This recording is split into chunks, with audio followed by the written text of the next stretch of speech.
আন্তর্জাতিক অপরাধ ট্রাইব্যুনালে চিফ প্রসিকিউটরের বিশেষ উপদেষ্টা হিসেবে কাজে যোগ দিয়েছেন টবি ক্যাডম্যান।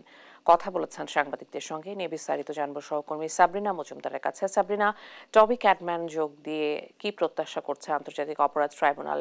বিচার কাজে গতি আসবে কিনা?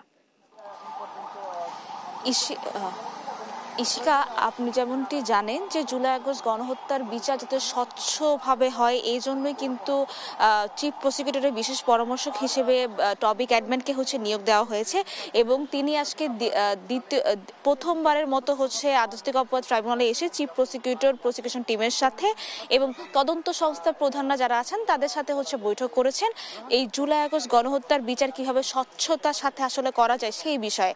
তো প্রায় 1 ঘন্টা যাবত আসলে এই বৈঠকটি হয়েছে এবং বৈঠকটি সকাল 9টা থেকে 10টা পর্যন্ত হয়েছে। এরপরেই তিনি সাংবাদিকদের সাথে প্রথম কথা বলেন।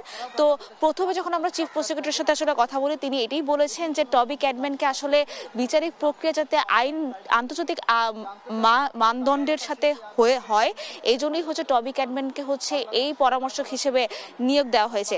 এবং তিনি যদি বলেছেন যে কোনো রকম ভাবে এই পুরো বিশ্বে যাতে বাংলাদেশে যে জুলাই আগস্ট গণহত্যার বিচার সেটিতে যাতে কোনো প্রশ্ন না তুলতে পারে সেজন্য তাদের যা উদ্যোগ নেওয়া দরকার তিনি তা নিয়েছেন এবং সেটি বলেছেন যে এই জন্যই টবি ক্যাডম্যানের কথা মেনেই তাদের সাথে বৈঠক করে জুলাই আগস্ট গণহত্যার বিচার আসলে কিভাবে করা যায় সেটি বলেছে। এরপরে টবি ক্যাডম্যানকে আসলে আমরা প্রশ্ন করি এবং সাংবাদিকদের সাথে কথা বলেন। তিনি যেটি বলেছেন যে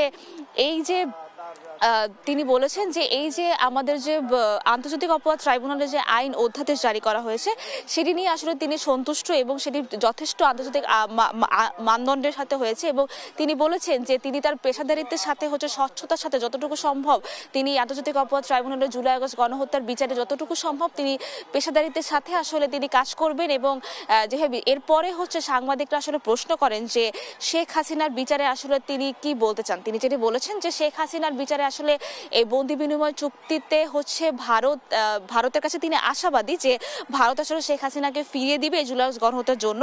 তবে আরেকটি জিনিস জানিয়েছেন যে শেখ হাসিনাকে যদি ফিরিয়ে নাও দেওয়া হয় তাও আন্তর্জাতিক অপরাধ ট্রাইব্যুনালে আসলে বিচার কাজ কোনোভাবেই থেমে থাকবে না। পরিশেষে তিনি বলেন যে তিনি আসলে এখন পর্যন্ত যতটুকু কার্যক্রম হয়েছে বিচারিক কার্যক্রম আন্তর্জাতিক অপরাধ ট্রাইব্যুনালে জুলাই আগস্ট গণহত্যার জন্য সেটি নিয়ে আসলে তিনি সন্তুষ্ট এবং তিনিও আরো কিছু এই বিচারিক কার্যক্রমে অগ্রগতির জন্য কিছু করা যায় কিনা সেটি নিয়ে আরো বৈঠক করবেন এবং পরবর্তীতে সাংবাদিকদের তিনি এসব বিষয়ে জানাবেন। এই ছিল সর্বশেষ খবর আন্তর্জাতিক অপরাধ ট্রাইব্যুনাল থেকে। ইশিকা, ধন্যবাদ আপনাকে। অপরাধ ট্রাইব্যুনালে চিফ প্রসিকিউটরের বিশেষ উপদেষ্টা হিসেবে টবি ক্যাডম্যান যোগ দিয়েছেন। সর্বশেষ তথ্য জানছিলাম সহকর্মীর কাছে।